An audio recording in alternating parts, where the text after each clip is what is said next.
ఫైనల్‌గా ఈరోజైతే నేను చాలా అంటే చాలా హ్యాపీగున్నాను. ఆఫ్టర్ నా పెళ్లి తర్వాత నాకొక ఫంక్షన్ జరుగుతుంది.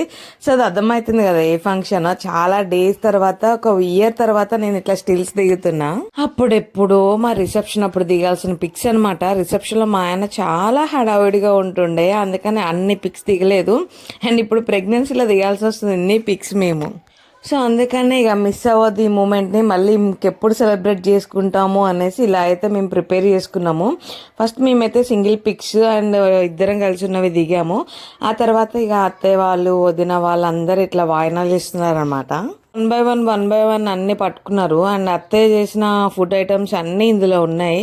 అండ్ ఇందులో కొన్నే వరకు పెట్టారు. ఇంకా చాలా ఉన్నవి. కాకపోతే అవన్నీ పెట్టలేదు. కొన్ని వరకు పట్టుకొని ఇట్లా ఫొటోస్ కోసం, వీడియోస్ కోసం అయితే ఇట్లా అన్నీ పెడుతున్నారన్నమాట.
అసలు పెద్ద షాకింగ్ ఏంటంటే అసలు నాకు బ్యాంగిల్స్ ఒక్కటి కరెక్ట్ సైజ్ పట్టట్లేదు అనమాట. అందరు పెడుతున్నారు, బట్ అయితే నాకు అస్సలు ఎక్కట్లేదు. నా హ్యాండ్కి కొంచెం లావ్ అయిపోయేసరికి హ్యాండ్కి ఏం ఎక్కట్లేదు.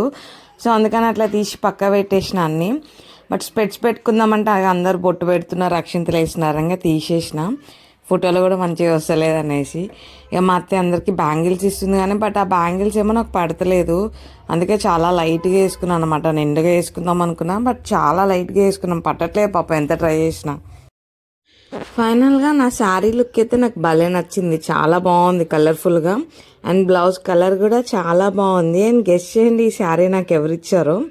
నాట్ మై హస్బెండ్ అనమాట. సో నేను తీసుకున్నాను, ఏం చేశానో కామెంట్ అయితే చేయండి. అండ్ ఎలా ఉందో కూడా కామెంట్ చేయండి. అండ్ చాలా డేస్ తర్వాత ఈ ఫంక్షన్ చేసుకుంటున్నా కానీ నాకు చాలా హ్యాపీగా ఉంది ఇన్ని డేస్ తర్వాత చేసుకుంటున్నందుకు. ఫైనల్గా మా ఆయన వచ్చేసి నాకు బ్యాంగిల్స్ ఇస్తున్నాడు అనమాట. ఈలోపు నా పాపిడి పిల్ల జారిపోతుందని చెక్ చేసుకుంటున్నాను, ఎందుకంటే మ్యారేజ్ టైంలో ఇది చాలా యూజ్ అవుతుంది అనమాట. సో అందుకని ఇట్లా పెట్టేసి మ్యారేజ్ టైంలో పాపిడి పిల్లని నేను చాలా వదిలేసాను, అందుకని అది జారిపోయిందని అన్ని ఫొటోస్లో. అందుకని ఇప్పుడైనా కరెక్ట్గా పెట్టుకుందామని గట్టిగా పెట్టుకున్నా. ఫైనల్గా ద బెస్ట్ మూమెంట్ మా ఆయనతో. అసలు ఇలాంటివన్నీ చేయడానికి ఇష్టపడాడు, బట్ ఏంటో పాపం ఈసారి అంతా నాకు నచ్చినట్టే చేశాడనమాట. ఇక ఫోటోలు అన్నిటికీ స్టిల్స్ ఇస్తూ ఉన్నాడు. డే మొత్తం నాతోనే ఉన్నాడు అనమాట. సో కోడిపందాలకు వెళ్ళకుండా మొత్తం నా కోసమే టైం ఇచ్చేసాడు.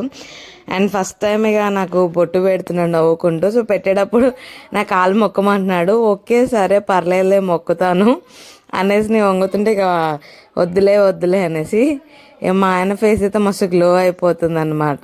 నాకు కూడా నవ్వు వస్తుంది. సో ఫైనల్గా ఇక ఈ మూమెంట్ బాగుంది, నాకు నచ్చింది అనమాట. మళ్ళీ ఇలాంటివి మళ్ళీ చేసుకోం కదా.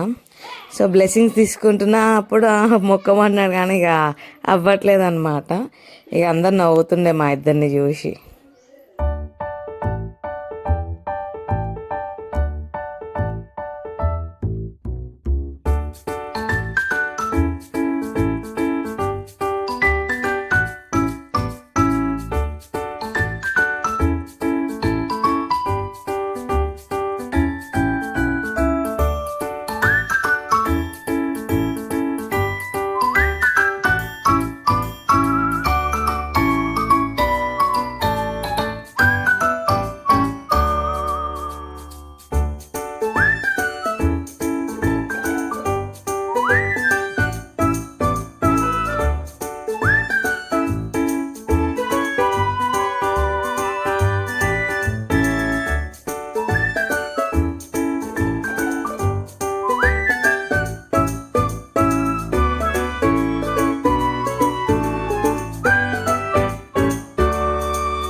సో ఫైనల్గా చాలా లిమిటెడ్ మెంబర్స్తో నా ఫంక్షన్ అయితే అయిందనమాట. సో చాలా హ్యాపీగా ఉంది. అండ్ మా అక్క బావ వచ్చేసారు, నాకు ఈ శారీ ప్రజెంట్ చేశారనమాట. అండ్ మా నాన్న కూడా వచ్చేసాడు, మా డాడీ ఫుల్ హ్యాపీగా ఉన్నాడు అనమాట. అమ్మ కూడా వచ్చుంటే బాగుండేది, బట్ ఇది సడన్గా అనుకున్న ఫంక్షన్ అయ్యేసరికి అక్క వాళ్ళు కూడా అందరు రాలేకపోయారనమాట పండగ రోజు పెట్టేసరికి. అండ్ నేను నాన్న కలిసి కొన్ని పిక్స్ అయితే తీయినాం అనమాట. డాడీకి తీసుకున్న షర్ట్ ఉంది, బట్ అది పట్టట్లే. అండ్ ఇది ఫైనల్గా ఫ్యామిలీ పిక్. అండ్ ఇంకొన్ని క్లిప్స్ ఉండే, ఈ వీడియోస్ అన్నీ మా మేనకోడలు తీశారనమాట. వాళ్ళే తీశారు కదా, సో వాళ్ళకే ఫోన్ ఇచ్చి హ్యాండ్ ఓవర్ చేశాను. వాళ్ళు లేకపోతే ఇన్ని వీడియోస్ అయితే ఉండేవి కాదనమాట. సో ఎలా ఉందో కామెంట్ చేయండి.